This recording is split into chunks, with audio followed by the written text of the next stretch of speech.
පරිච්ඡේද අනුව පැරණි සහ අලුත් ගිවිසුම එළිදරව් පිළිබඳ සාක්ෂි ශිංචජි මාර්ග සම්බන්ධ සහභාගී වූ ලෝපුරා සිටින එඬේරුන් සියලුම දේවධර්ම ශිෂ්‍යයන් සහ ඇදහිලිවන්තයන්ව ඔබ සියලු දෙනා හමුවීම සතුටක්.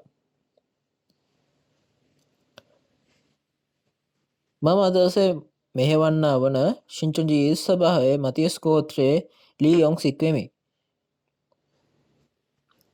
ප්‍රථමයෙන්ම මෙම අවස්ථාවේදී අපට වචනය සමග එකක් වීමට ලබා දීම සම්බන්ධව දෙවියන් වහන්සේට ස්තුතිවන්ත වන අතර එතුමන් වහන්සේට මහිමය පුද කරමි. ශිංචජි මාර්ග සම්බන්ධව සහභාගී වූ සැමට මාගේ අවංක ස්තුතිය ප්‍රකාශ කිරීමට මම කැමැතියි. දැනට ලෝපුරා සිටින බොහෝ ඇදහිලිවන්තයන් මේ ශිංචජි එළිදරව් කිරීම සහ උද්‍යෝගයෙන් ප්‍රතිචාරයෙන් ප්‍රීතියට පත්ව මේ සත්‍ය වචන සමග එකක් බවට පත් වෙමින් සිටින එකම තැන් වහන්සේ වන අතර තිබෙන්නේ එකම බයිබලයක් වේ. එබැවින් එම වචනේ සාක්ෂි තුළින් කරුණා ලැබීමට වටිනා කාලයක් වනු ඇතැයි මම බලාපොරොත්තු වෙමි. එසේනම් අපි මුලින්ම එක සිතින් යාඥා කරමු.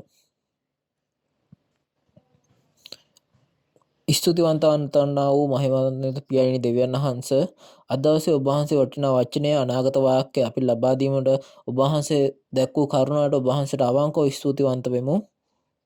එමෙන්ම පරිච්ඡේද අනුව පැරණි සහ අලුත් ගිවිසුම එළිදරව් පිළිබඳ සාක්ෂිය ලබා දීමට තුලින් ලෝපුරා සිටින සියලුම ඇදහිලිවන්තයන්ව සත්‍ය තුල එකක් බවට පත් කිරීමට උපකාර කිරීම ගැන ඔබ වහන්සේට ස්තුතියි. අද දවසේ මේ අවස්ථාවේදී ලෝපුරා සිටින ඇදහිලිවන්තයන් වචන ඉදිරියට පැමිණ ඇති අතර ඔවුන් සියලු දෙනාට ස්වර්ග රාජ්‍ය රහස අවබෝධ කරගෙන ඔවුන්ට එකක් බවට පත් වීම වටිනා කාලයකට ගෙන යනු ඇතැයි ස්වර්ගයේ කරුණා පහළ වේවායයි මම අවංකව ඔවුන් වෙනුවෙන් යාඥා කරමි. මේ සියලුම වචනය අප ගැලවූ යේසුස් වහන්සේගේ නාමයෙන් යාඥා කරමි. ආමෙන්.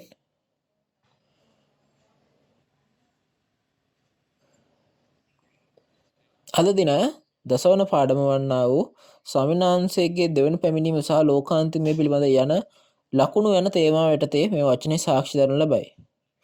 යේසුස් වහන්සේගේ දෙවන පැමිණීමේ කාලය ලෝකාන්තිමේ කුමන ආකාරයේ ඇදහිල්ලක් කරගත යුතුද යන්න පිළිබඳව අපි මේ වචනය තුළින් ඔබට අවබෝධ කර ගැනීමට මේ වටිනා කාලයක් වනු ඇතැයි මම බලාපොරොත්තු වෙමි. එමෙන්ම අපි මේ කළ යුත්තේ කුමන කාර්යයක්ද යන්නවත් අපි තේරුම් ගනිමු. ඉන්පසුව දැන් මතියස් ගෝත්‍රයේ චොංජු සභාවේ සභාපතිතුමාව ජේමු ගියොම්ව අපි ලබා ගමු. ස්වර්ගය සහ සදාකාල ජීවනය ප්‍රාර්ථනා කරන ලෝපුරා සිටින සියලුම එඬේරුනි, දේවධර්ම ශිෂ්‍යයනි සහ ශුද්ධවන්තයනි ඔබ සියලු දෙනා සාදරයෙන් පිළිගනිමු.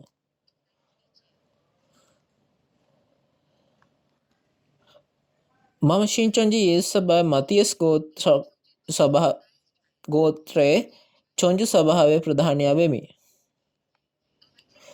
පරිච්ඡේද අනුව පැරණි සහ අලුත් ගිවිසුම පිළිබඳ එළිදරව් පිළිබඳ සාක්ෂිතාව ශිංචජි මාර්ග සම්බන්ධන සහභාගී වූ සැමට අවංකව ඔබ සියලු දෙනා පිළිගනිමු. අද දවසේ ඔබ සමග මම කතා කරන වචනේ තමයි ද්විතීක පාඩම් මාලා අංක 10 ස්වාමීන් වහන්සේගේ දෙවන පැමිණීම සහ ලෝකාන්තිමය පිළිබඳ ලකුණු වේ. මේ ප්‍රධාන පාඩේ බඩ පත්වන්නේ මතේ 24 සහ යොහන් 8 අන්තර්ගත වනු ඇත. අද දින වචනය තුලින් ලෝකාන්තිමේ දෙවන පැමිණීමේ දෙවියන් වහන්සේ සහ යේසුස් වහන්සේ කැමැත්ත පැහැදිලිව අවබෝධ කර ගැනීමට ඔබට ආශිර්වාදවත් කාලයක් වනු ඇතැයි මම බලාපොරොත්තු වෙමි.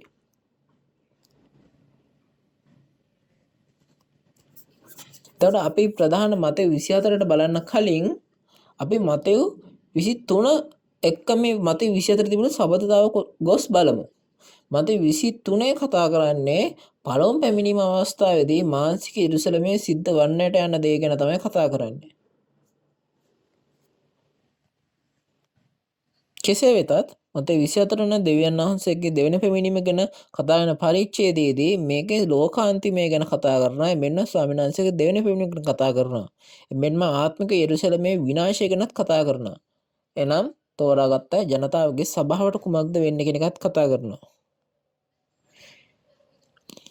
දැන් අපි බහිල බලමු මතේ 24 වෙනි පරිච්ඡේදයේ මේ පදෙන් පදේ කොස් අපි බලමු. මුලින්ම මේ 1 සිට 3 දක්වා පදවල තියෙනවා මේ යේසුස් වහන්සේට මතේ 24 කතා කරන්න තිබ්බ චේතනාව අපි ගිහිල්ලා බලන්න යනවා. පළවෙනි පදයේදී යේසුස් වහන්සේ මේ දේවමාලිගම් පිටතට යන විට ගෝලය උන්වහන්සේ ළඟට ඇවිල්ලා මේ උන්වහන්සේට මේ දේවමාලිගාව පෙන්නලා කියනවා. එතකොට කියනවා මේ මේ අවුරුදු 46ක් පුරාවට ගිහිල්ලා මේක පෙන්නනවා කියලා කියනවා මේ හදන්න ගියා කියලා. නමුත් මේක යේසුස් වහන්සේ පවසන මේ දේවාලිකාව විනාශ කරන බව. එතකොට ඔබ දකින යෙරුසලම් දේවාලිකාව මේ ගලක් පිට ගලක් ඉතුරු නොවන විදිහට කඩා දමනු ලැබෙනවා කියලා කියනවා. යේසුස් වහන්සේ ගෝලියෝ මේ වචන ඇහුණු විට ඒගොල්ලෝ නැවත මේ ඔලිව කන්දේට පැමිණ එතුමන් වහන්සේගෙන් අහනවා මේ දේවල් සිදුවන්නේ කවදාද? ඒ දේ කොයි කලක සිද්ධ වන්නේද? ඔබ වහන්සේගේ ඊමට ලෝකාන්තිය වෙන ලකුණු කිම්ද අපිට කියවෙනවයි කීවෝය කියලා අහනවා. යේසුස් වහන්සේ මේ ගෝලයන්ට කියලා දෙනවා. මේ 4 වෙනි පදේ ඉඳන් විස්තර කරන්න පටන් ගන්නවා. මේ එතුමන් වහන්සේ මුලින්ම කිව්වේ මොකද්ද ගෝලයන්ට? එතුමන් වහන්සේ කිව්වේ මොකද්ද? කිසිවෙක් මුලා නොකරන ලෙස බලා ගන්න කියලා කියනවා. මේ ලෝකාන්තයෙන් පැමිණි විට බොහෝ අය යේසුස් වහන්සේගේ නාමයෙන් පැමිණිලා ගොඩක් අය මුලා කරනවා. මම තමයි ක්‍රිස්තුස් වහන්සේ කියලා කියනවලු. කෙසේ වුවද මේක සිදුවිය යුතු දෙයක් කියලා කියනවා. නමුත් අවසානයේ තාම ඇවිල්ලා නැහැ. එන්නට තිබෙනවා කියලා තමයි කියන්නේ. එතකොට යුද්ධ සහ යුද්ධ පිළිබඳ ප්‍රවෘත්ති එනවා කියලා කියනවා. ජාතියක් ජාතියකට රාජ්‍යයක් රාජ්‍යයකට විරුද්ධවද නැගිටිනවා ඇත කියලා එතුමන් වහන්සේ කියනවා. එමෙන්ම යුද්ධ සාගත පොළොව කම්පා සිද්ධ වෙනවා කියලා කියනවා. මේ ජාතියක් ජාතියකටද රාජ්‍යයක් රාජ්‍යයකට කියන්නේ මේ එක රාජ්‍යයක් ඇතුළේ නෙමෙයි මේ රාජ්‍ය දෙකක් එකට තමයි සටන් කරනවා කියලා කියන්නේ. එතකොට මේ යෙරුසලම් දේවමාලිගාව මොකද්ද? එක ප්‍රශ්නයකට පිළිතුරු සපන එකක් තමයි දෙවියන් වහන්සේගේ රාජ්‍ය වෙන යෙරුසලම. එතකොට මෙම ආත්මික යෙරුසලම ඇදහිලිවන්තයන්ගේ මණ්ඩපය වෙනවා. මේ දෙවියන් වහන්සේට අය සභාව බවට පත් වෙනවා. එසේනම් දෙවියන් වහන්සේගේ රාජ්‍ය වෙන යෙරුසලමට එරෙහිව සටන් කරන අනිත් රාජ්‍ය කුමක්ද? මේ යෙරුසලමට විරුද්ධව සටන් කරන අනිත් රාජ්‍ය නම් යක්ෂයාගේ රාජ්‍යය නම් යක්ෂයාට අයත් නිකාය වනු ඇත. මේ යක්ෂයාටත් රාජ්‍ය සහ ජනතාව ගැන බයිබලයේ පවසන්නේ කුමක්ද? බයිබලයේ පැරණි සහ අලුත් ගිවිසුමේ සඳහන් වන දේව රාජ්‍ය වන යෙරුසලමේ සටන් කරේ කවුරුන් එක්කද කියලා අපිට බලන්න පුළුවන්. එතකොට ඒක බැබිලෝනි රාජ්‍යයත් එක්ක තමයි සටන් කරා කියලා කියන්නේ. පරණ ගිවිසුමේ පවා දෙවියන් වහන්සේගේ රාජ්‍ය නම් මානසික යෙරුසලම බැබිලෝනි විසින් ගිල තමයි විනාශ කරන්න ලැබේ. දෙවියන් වහන්සේගේ දෙවෙනි පැමිණීම කාලයේදී මේ දෙවියන් වහන්සේලා ඇති රාජ්‍ය මේ යෙරුසලම විදියට කියනවා. එමෙන්ම යක්ෂයාට අයත් නිකාය එක ආත්මික බැබිලෝනි ලෙස සඳහන් කරනු ලබනවා.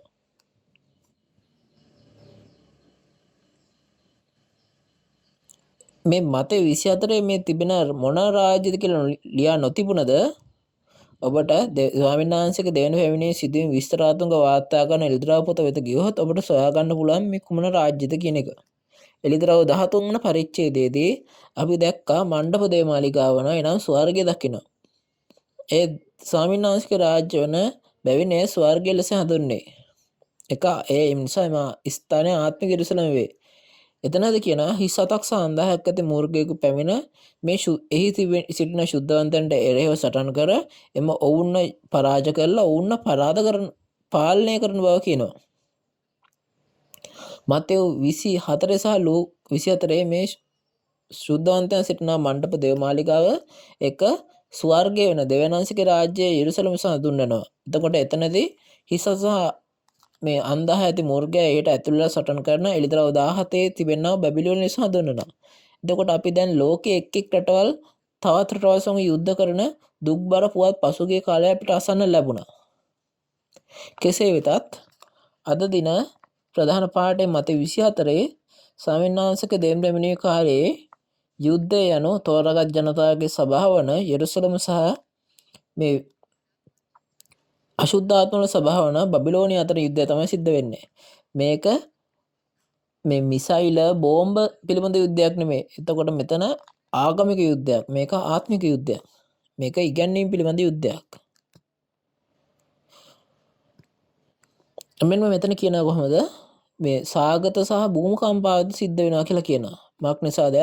ආත්මික යෙරුසලම මේ ආත්මික බැබිලෝනිය අල්ල ගන්නවා. එතකොට හරිම අමාරු වෙනවා වචනය දේශනා කරන්න. මේක හරියටම ආත්මික සාගතයක් බඩපත් වෙනවා. එබැවින්ම මේ මිනිසයන්ගේ හදවත කෙත වගේ තිබෙන නිසා ඔවුන්ගේ හදවත් කම්පා වෙන නිසා ආත්මික භූමි කම්පාවක්ද ඇති වෙන බව පවසනවා.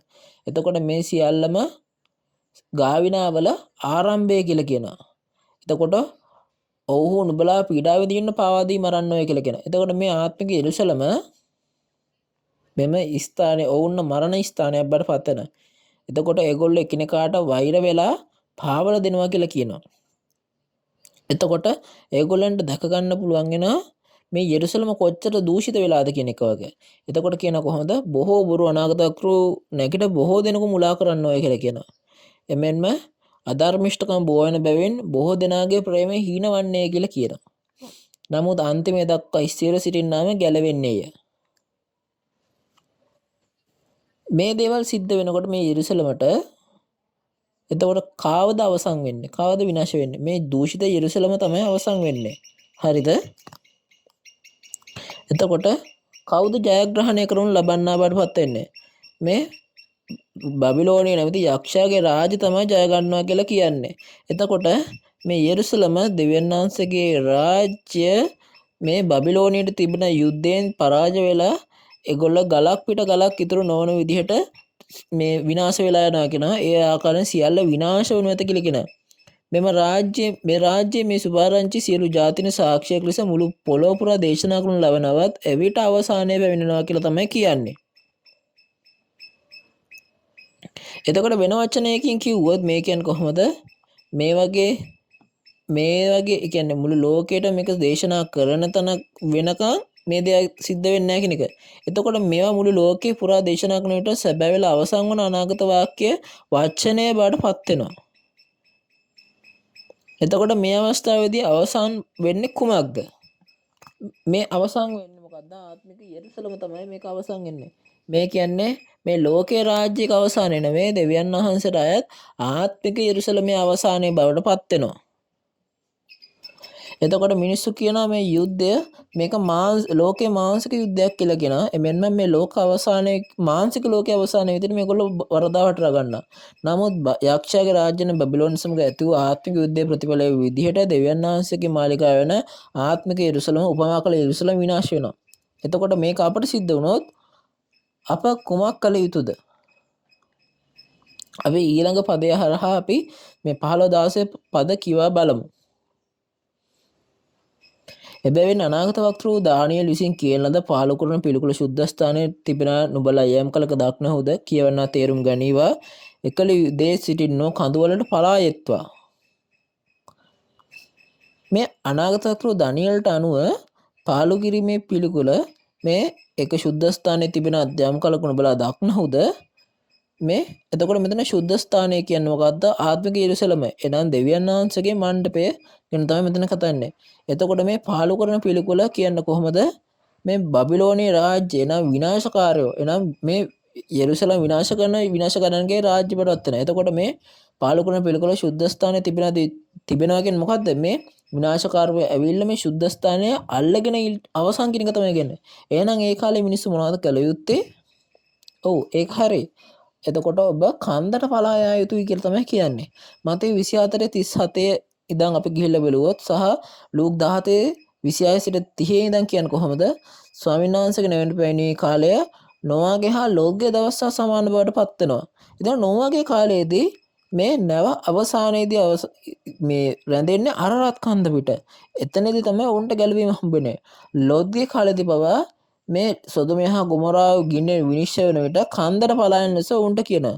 එසේම ස්වාමීන් වහන්සේගේ දෙවන පැමිණීමේදී පවා කන්දට පලා යාමෙන් පමණයි එකම මාර්ගය ගැලවෙන්න පුළුවන් ඉන්නේ. එතකොට මේ ගැලවීමේ කන්ද ඒක රැකවරණය ලැබෙන ස්ථානයක්. එහෙනම් අපි දැනගන්න ඕනේ මේ මොන වගේ අපිට පලා යා හැකි කන්ද කොහෙද මොන ආකාරයේ කන්දක්ද කොතනින්ද අපි ආයුත්තේ කියන එක තමයි අපි දැනගන්න ඕනේ. මේ ලෝකයේ තිබෙන මේ උසම කන්ද වන එවරස් කන්දද අපි බලන්න ඕනේ මේක බයිබලයෙන් තමයි මේකට උත්තරේ හොයන්න ඕනේ. එළිතරව 14 වන පරිච්ඡේදයේදී කියනවා කොහොමද සියෝන් කන්ද පෙනී සිටිනවා කියලා කියනවා. එතකොට අපි මේ සියෝන් කන්දට ගියහම එතන තියෙන දෙවියන් වහන්සේගේ සිංහාසනය තියෙනවා. දෙවියන් වහන්සේගේ පුත්‍රණ යේසුස් වහන්සේ ඉන්න දෙවියන් වහන්සේ පවුල එතන ඉන්නවා කියලා කියනවා. මේ ස්වාමීන් වහන්සේ දෙවෙනි පැමිණීම අවස්ථාවේදී අප පලා යුතු කන්ද වන සියෝන් කන්ද බවටපත් වෙනවා. ඇත්ත වශයෙන්ම මෙම කන්ද මේ ලෝකේ මාංශේ කන්දක් නෙමෙයි. මේ කියන්නේ සුද්ධ ස්ථානය වෙන යෙරුසලම් විනාශය කරන්නා වූ පිළිකුල් සාගත බැබිලෝනයේ රාජ්‍යත් නොවේ. එතකොට මේක මේ ලෝකේ මාංශේ කන්දක් නොවන එක කියන අපුන්තරම තේරුම් ගන්න ඕනේ. සිසාය 60:14 මේ දෙවියන් වහන්සේගේ එඬේරාව සියෝනේ ලෙස හඳුන්වනු ලබනවා. සෙකරියා 2:7 දී මේ බැබිලෝනියෙන් පලා ගිය තැනැත්තා එයත් සියෝනේ ලෙස හඳුන්වනු ලබනවා. එබැවින් දෙවියන් වහන්සේගේ අලුත් රාජ්‍ය අලුත් ජනතාව එහිදී දෙවියන් වහන්සේගේට අභිමුඛයට පලා ගිය අය රැස්වෙන තැන බඩපත් වෙනවා. එමෙන්ම යේසුස් වහන්සේ මෙසේ වදාළනසේක. එතකොට මෙතන කියන්නේ කොහොමද? මේ එකල යුදේ සිටින කඳුල්ල පලා ඇත්තා ගේ උඩ සිටිනා තමාගේ ගේ තිබෙන දෙකට නොබසීවා. කෙතේ සිටින්නාද තමාගේ වස්ත්‍රය ගන්නට ආපසු හැරී නොවේවා කියලා තමයි කියන්නේ.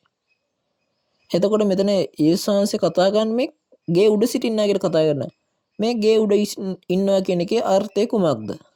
මෙතන කියන කොහොමද? ඔබ මේ ගේ උඩට ගියහම මොකක්ද දකින්නේ?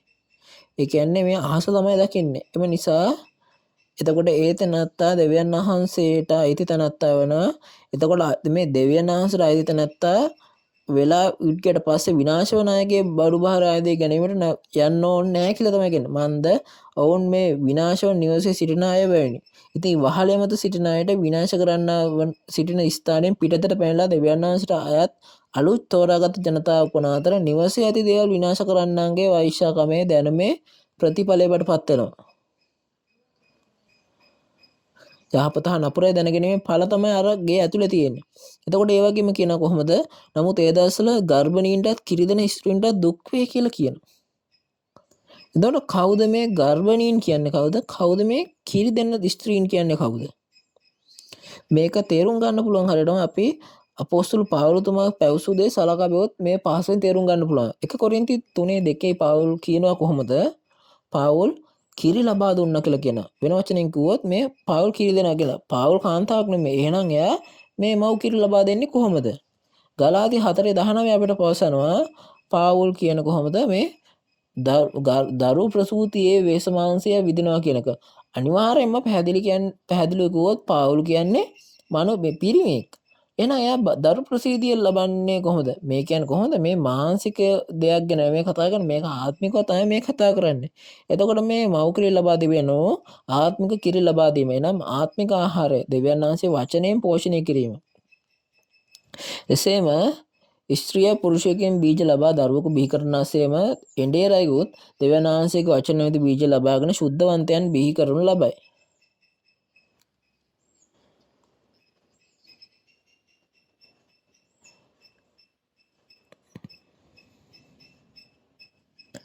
මේ ගර්භණියන් සහ කිරිදෙන මවුරු සියල්ලම යෙරුසලමේ එඬේරුන් බවට පත් වෙනවා.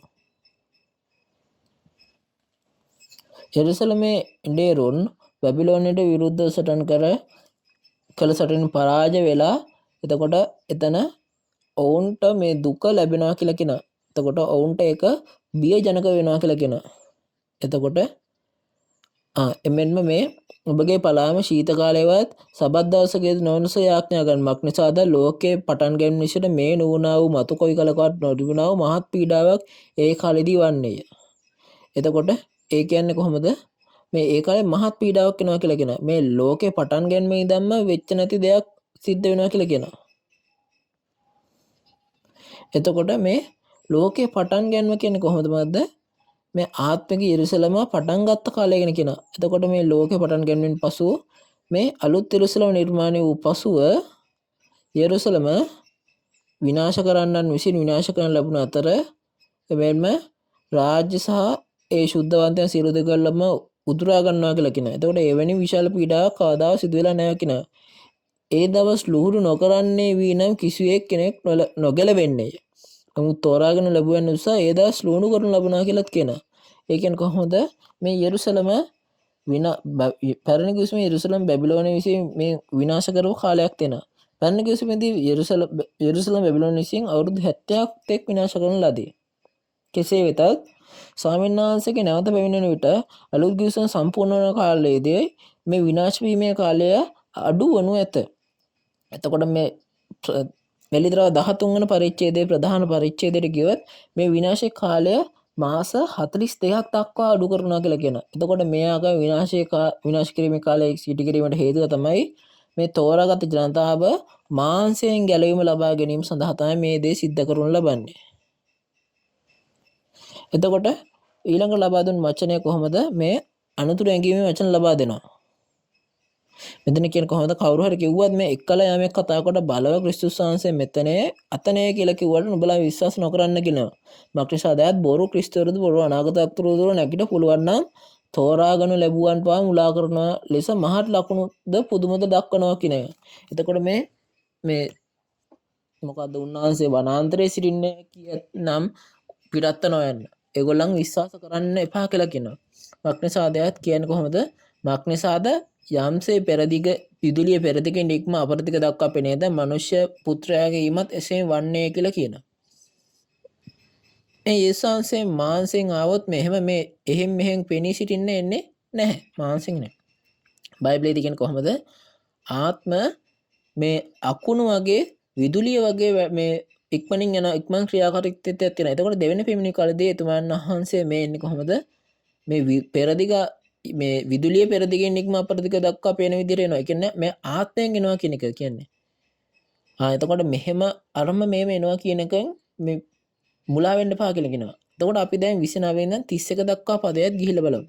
තවද ඒ දවස්වල පීඩා පසු කෙනෙහිම ඉර අඳුරවන්නේය, සඳ එහි එළිය නොදෙන්නේය, තාරකාව ආසේ වැටෙන්නෝය, ආසේ බල පරාක්‍රම සෙලවෙන්නෝය. එකල මනුෂ්‍ය පුත්‍රයාගේ ලකුණ අහසේ පෙනෙන්නේය. එවිට පොළවේ සියලු ගෝත්‍රය වැළපෙන්නෝය. ඔහු මනුෂ්‍ය පුත්‍රයා බලයෙන්ද මහ තේජසින්ද අහසේ බලාකුල් පිට එනවා දකින්නෝය. උන්වහන්සේ මහා තොරණ ශබ්දයක් ඇතුව තමන් දූතයන් එවනසේක. ඔහු අහසේ එක් කෙළවරක සිට අනෙක් කෙළවර දක්වා සතර දිගින්ම උන්වහන්සේගේ තෝරාගත්තුන් රැස් කරන්නෝය. එතකොට මේ තවද ඒ දවස් පීඩා පසු කෙනෙම ඉර අඳුරවන්නේය, සඳ එහි එළිය නොදෙන්නේ, තාරකාව අහසෙන් වැටෙන්නෝය, අහසේ බල පරාක්‍රමයද සෙලවෙන්නෝය. මෙයින් අදහස් කරන්නේ මේ මානසික මේ ඉරහඳතරු කඩාන් වැටෙන බවද?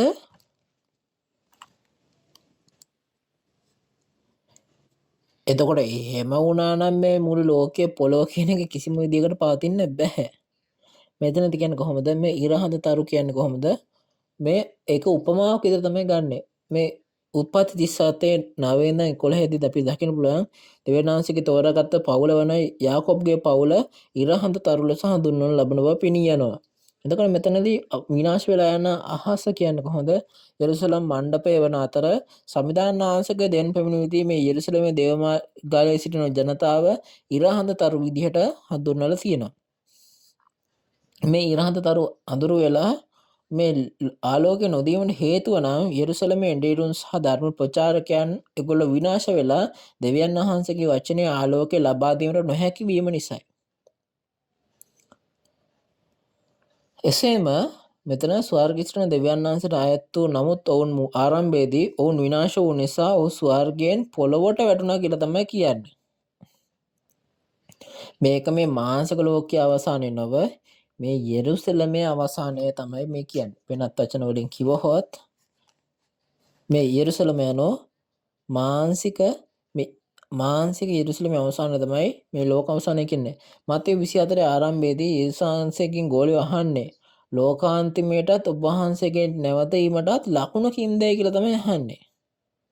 එතකොට යේසුස් වහන්සේට පැමිණීමට නම් මෙතන මේ ලෝක විනාශයක් ගැන ලකුණු තිබෙන්න ඕනේ. එතකොට එකල මේ රාජ්‍යයක් රාජ්‍යයට විරුද්ධවද ජාතියක් ජාතියකට විරුද්ධව නැගී බවත් යුද්ධ තිබෙන බවත් කියනවා.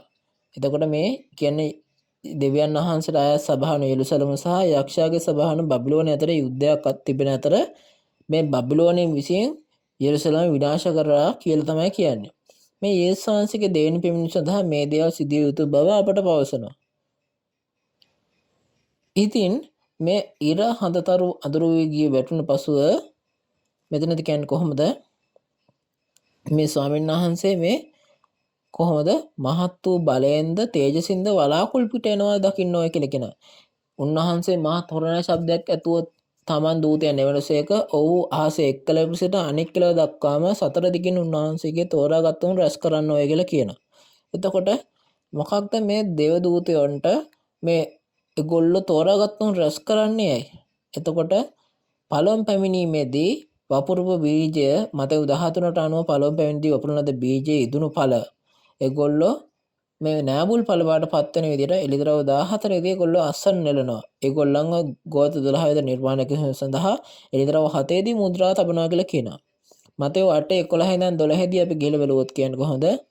අස්සන්න නොලබන ලබන අය පිටත අන්ධකාරයට පිළවහන ලද මේ රාජ්‍යයේ පුත්‍රයෝ බවන බවත් අස්වැන්න විදිහට නෙලන ලද අය නැගරෙන් හා බටහිරින් පැමිණ ඔවුන්ගේ ආසනවල වාඩි වෙන අයත් ඉන්නවා කියලා කියනවා.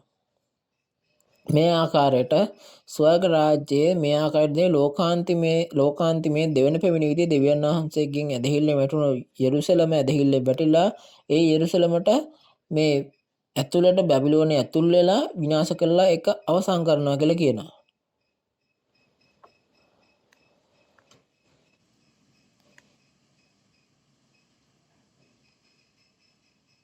මෙතනත් කියන්නේ කොහොමද මේ සියලු දෙම මේ පරම්පරාව මේ පහ වෙන්න තමයි මේ දේ සිද්ධ වෙන්නේ. ඒක ඊළඟට කොහොමද යේසුස් වහන්සේගේ වචනය කවදාවත් අයින් වෙන්නේ නැහැ කියලා කියනවා. එතකොට අනිවාර්යයෙන්ම මතේ 24 පරිච්ඡේදයේ ඉෂ්ට වෙනවා කියලා කියනවා. එතකොට කවුරුත් දන්නේ නැහැ කියලා කියනවා. මේ පැයවත් වෙලාවක් දන්නේ නැහැ කියලා කියනවා. දෙවියන් වහන්සේ විතරයි දන්නවා කියලා කියන්නේ. එතකොට මේ ස්වර්ගයේ සහ සදාකාල ජීවනයේ බලාපොරොත්තු ඉන්න කෙනා එයා හැමතිස්සෙම බලාපොරොත්තුෙන් බලාගෙන ඉන්න ඕනේ. අවධානයෙන් ඉන්න ඕනේ. එතකොට අපි දැනගන්න බයිබලයට අනුව අපි කවුද කියන එක. මම මේ බයිබලයට අනුව නිර්මාණය වෙලාද නැද්ද කියන එක අපි බලාගෙන ඉන්න ඕනේ හැමතිස්සෙම. එතකොට කොහොමද කවුරු හරි කෙනෙක් මේක දැනගන්නේ? අපිට මේක ඊළඟ කොටසින් අපිට ගිහිල්ලා බලා ගන්න පුළුවන්.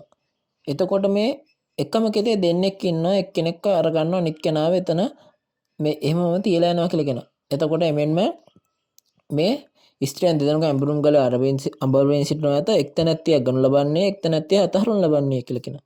එතකොට මේ ආසන්න නෙළන කාලයේදී මේ තෝරාගත්තේ උන්ව රස කරනකොට එක්කෙනෙක්ව ගන්නවා කියන්නේ කොහොමද මේ නැවත දෙවියන් වහන්සේ බීජ නැවත ඉපදිච්ච කෙනාව එයාව අස්වන් නෙලනවා කියලා කියනවා. එමෙන්ම අතහැර දමු කෙනා කොහොමද යක්ෂයාගේ බීජෙන් ඉපදලා අස්සන්න නොලබන කෙනා බවට පත් වෙනවා. එතකොට මේ වචන දෙකේ මොන වචනේ සැබෑද අපි විය යුත්තේ? ඔබ අස්සන්න නෙලා දෙවියන් වහන්සේ අලුත් රාජ්‍ය වෙන අලුත් සෙනඟ බවට පත් වීමට හැකි වෙන පරිදි ඔබ සියලු දෙනාම අවදියෙන් සිටින මෙන් අපි යාඥා කරමු. අපි ඊළඟට 45 සිට 47 දක්වා පද ගොස් කියවමු. ඉදින් ස්වාමියා විසින් තමාගේ ගෙයිවැසියන්ට නියම වේලාවට කෑම දෙන්නට ඔවුන් කෙරෙහි පත් කළ විශ්වාස වූ නුවණ ඇති දාසයා කවුද? ස්වාමියා එන කල යම් දාසෙකු එසේ කරනා දක්නේද ඒ දාසයා ආශිර්වාද ලද්දෙක්ය.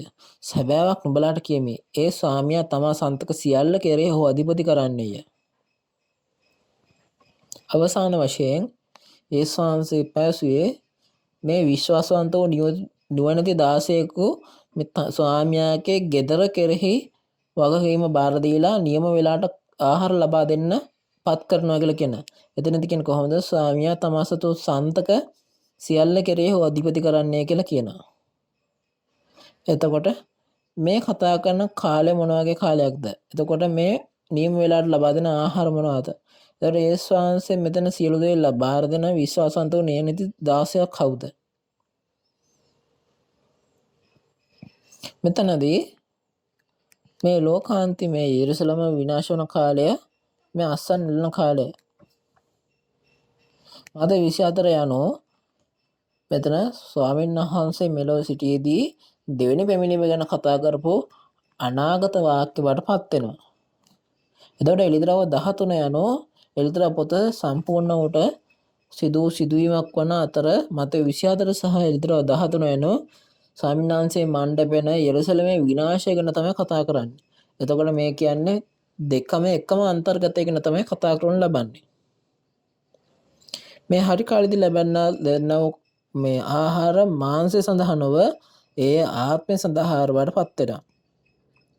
මතේ 24 සම්බන්ධයෙන් ගත් කල මතේ 24 වචනය ඒක තමයි ආහාරගත යුතු ආහාර වෙන අතර එළිදරව් කාලයේදී ඒක කොහොමද එළිදරව් ඉෂ්ටමේ වචනේ ඒක තමයි හරි කාලයේදී ලබාගත යුතු ආහාරය බවට පත් වෙන්නේ. එතකොට අපි හරි කාලයේදී ලබාගත යුතු දෙවෙනි පැමිණීමේ ආහාරය බවට පත් වෙන්නේ ඒක හරි කාලයේදී ලබා දෙන වචනය බැවින් එනම් එළිදරව්වේ ඉෂ්ටමෙන් පිළිබඳ සාක්ෂි ලබා දෙන්නා වූ වචනය බවට පත් වන අතර එමෙන්ම එළිදරව් පොතේ තිබෙනා සිල්ම අනාගත වාක්‍ය සහ ඒවායේ ඉෂ්ටවීම තමයි ඒක තමයි හරි කාලයේදී ලබා දෙන්නා වූ ආහාරය බවට පත් වෙන්නේ. මේ තමයි අනාගත වාක්‍ය වචනේ සහ එම අනාගත වාක්‍ය වචනේ ඉෂ්ටවීම ගැන සාක්ෂි දරන්නා වූ වචනේ බවට පත් වෙනවා. එතකොට මේ විශ්වාසවන්ත වූ නුවණිත දාස මේ වචන ලබා දෙනකොට එළිදරව් 2:17 කියන්නේ කොහොමද මේ වචනය මේ සංගෝ මන්නා ජයග්‍රාහකයා වන්නා වූ තැනැත්තාට ලබා දෙනවා කියලා කියනවා. එළිදරව් 10 වෙනි පරිච්ඡේදයේදී මෙතනදී යොහන් වගේ එනිරකින ඔහු අලුත් යොහන්නනා එයා තමයි විවුර්ත පොත ආහාරයටගෙන ඒකෙන් මේ එළිදරව් වචනේ සියලු මිනිස්යන්ව පෝෂණය කරනවා කියලා කියනවා. එතකොට මේක තමයි මේ නියම වෙලාවට ආහාරය ලබා දෙන විශ්වාසවන්ත වූ නුවණිත දාසයා බවට පත් වෙනවා. යේසුස් වහන්සේ මේ එඬේරාට ඔහු සමාසන්තක සියල්ල ඔහුට බාර දෙනවා කියලා කියනවා. එළිදරව් 3:12 දී පාසන්නේ දෙවියන් වහන්සේගේ නාමය අලුත් එරුසලමේ නාමය සහ යේසුස් වහන්සේගේ අලුත් නාමය ජය ගන්නා තනත්තා මත ලියන බව කියනවා.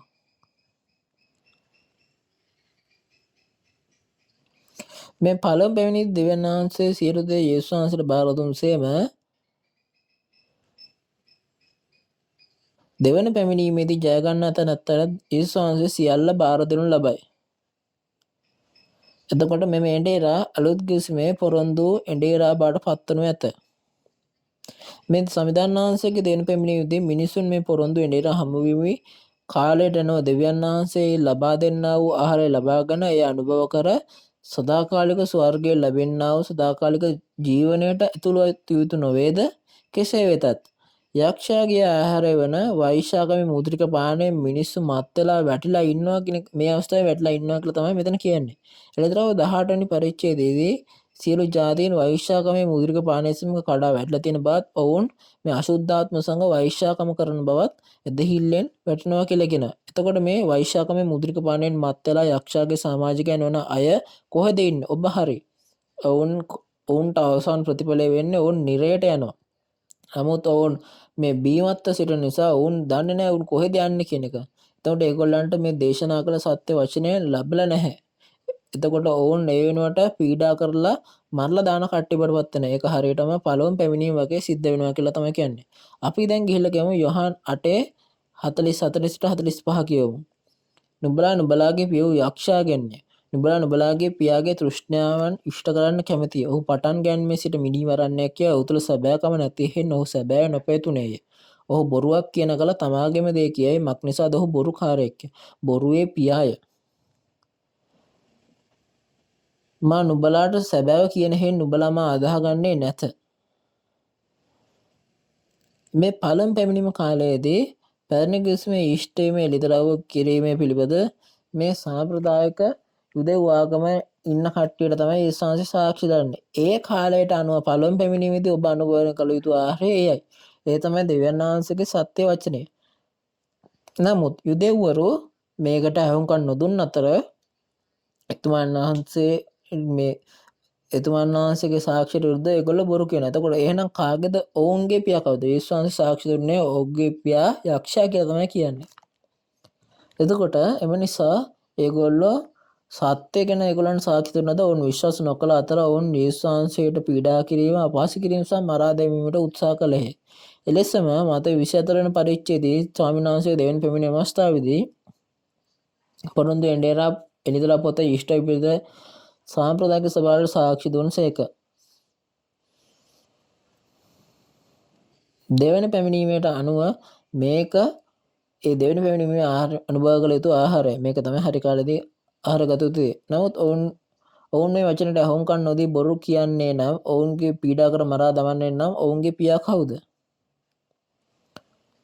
මේ දෙවන පැමිණීම කාලයේදී සාම්ප්‍රදායික සභාවක් තමන් තෝරාගත් සෙනග ආඩම්බර නොවන නමුත් ඒගොල්ලන් අස්වන් නෙලා නගෙන නැත. ඒ වෙනුවට ඔවුන් අස්ව නෙලන්න ඇතුළීමට ලැබෙන විදිහට අස්ව නෙලන්න නොපැමිණෙන්න කියලා ඒගොල්ලන්ගේ සභාවල දොරේ ලියලා තියෙනවා. ඒ වගේම ඔවුන් මේ හරිය දිලිවන්තන හිංසා පීඩා කරනවා.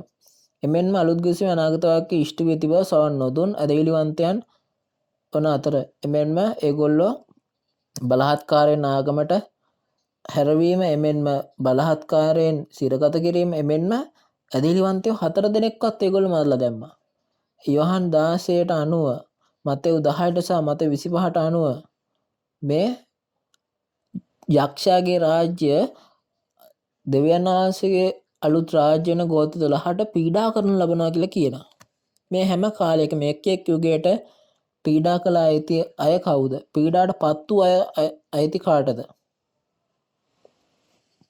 මීට වසර 2000කට පෙර පවා සාම්ප්‍රදායික යුද ආගම යේසුස් වහන්සේට පීඩා කළ අතර අද පවා සාම්ප්‍රදායික සභාව අලුත් රාජ්‍ය ගෝත්‍ර 12ට පීඩා කරනු ලබයි.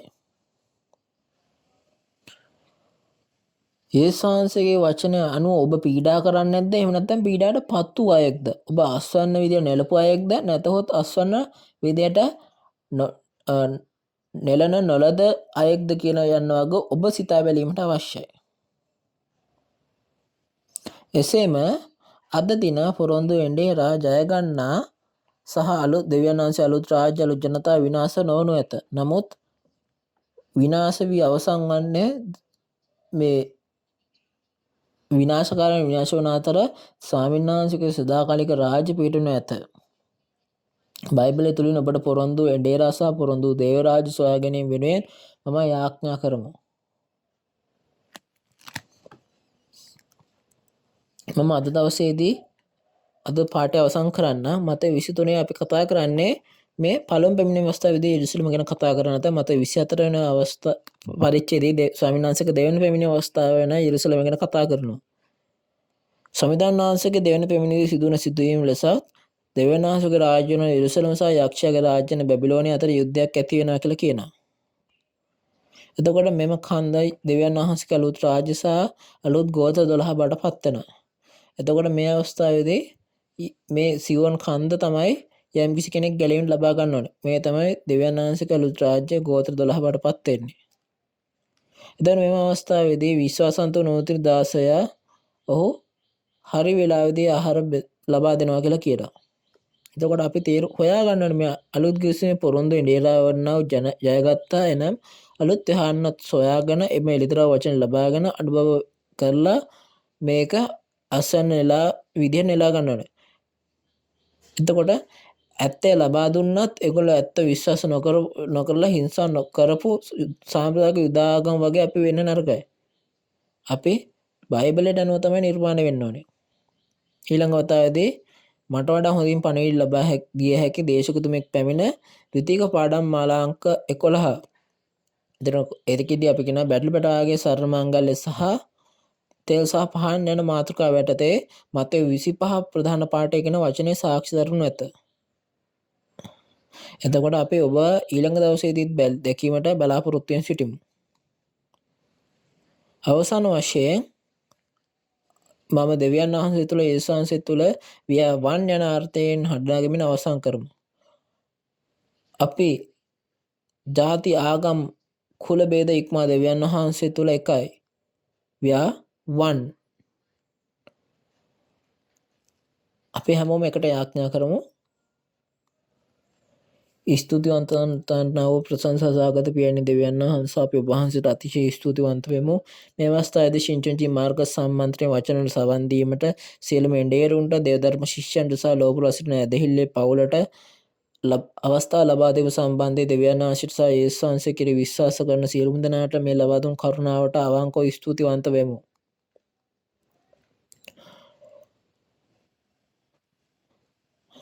පැරණි සහ අලුත් ගිවිසුමේ එළිදරව්වේ වචනය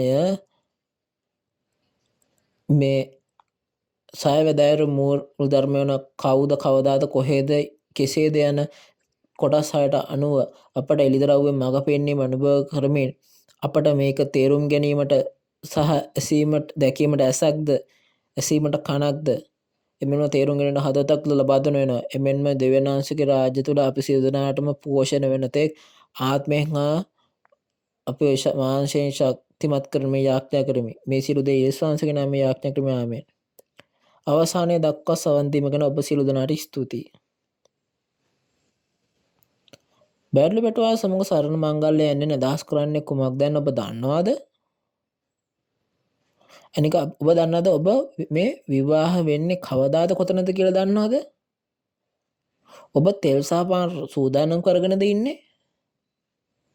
බයිබලයේ ඔබ කවුද? එළිදරව් 18 යක්ෂ සමග විවාහ වන අයෙක්ද ඔබ?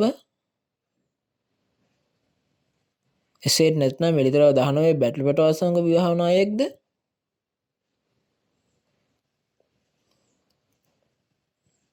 වීඩියෝ ඔබ දුටු පරිදි ඊළඟ පාඩම 11 වන පාඩම වෙන්නේ බැටළි පැටවාගේ සරණ මංගල්‍ය සහ තෙල් සහ පාන් යන මාතෘකා යටතේ මතෙව් 25 ප්‍රධාන පාඩය කොටගෙන වචනය සාක්ෂි දරනු ලබයි. එතකොට අද දවසේ මෙන්ම උදෑසන 10ට තමයි මේක පටන් ගන්නෙ. මේ පැරණි සහ අලුත් කිවිසුම පරිච්ඡේදයේ මාර්ගයෙන් ශිංචුජි මාර්ග සම්මන්ත්‍රණයේ ලෝපුර භාෂා 24කින් එකවර ශිංචුජි යේසුස් සභාවේ නිල YouTube නාලිකාව හරහා ප්‍රචාරණය වේ.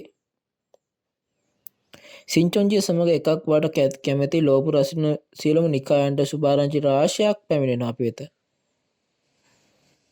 මීළඟ සම්මන්ත්‍රණ සෑම ආකාරයකින්ම සහභාගී වෙමින් ඔබටත් මටත් වඩා ප්‍රබෝධමත් විය හැකි අවස්ථාවක් කරගත පුළුවන් ඒ කියලාම බලාපොරොත්තු වෙමු.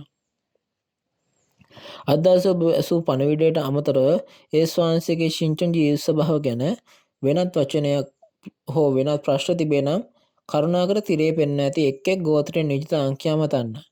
අපි ඔබට වඩා සවිස්තරාත්මක සහ කාරුණිකව මඟ පෙන්වීම ලබා දෙනු ඇත. දැන් අප ස්වාමීන් වහන්සේ අපට කියා දුන් යාඥාවෙන් අපි අවසන් කරමු. ස්වර්ගයේ වැඩසන අපගේ පියාණෙනි, ඔබගේ නාමයට ගෞරව වේවා. ඔබගේ රාජ්‍යය වේවා. ඔබගේ කැමැත්ත ස්වර්ගයෙන් පොළොවේද කරනු ලැබේවා. අපගේ දවස් පුතා භෝජන අපට අද දවසේදී ලබා දෙනු වෙනව. අපේ ණය කනට අප කමා කළාක් වෙන අපේ ණයත් අපට කමා කළ වෙනව.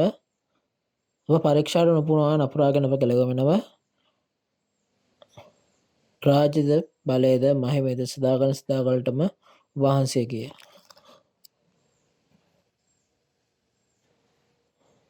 අමෙන්. දෙවියන් වහන්සේගේ පවුල අවසානයේ තෙක් අප සමග සිටීම ගැන ඔබ සිල් දනටම ස්තුතියි.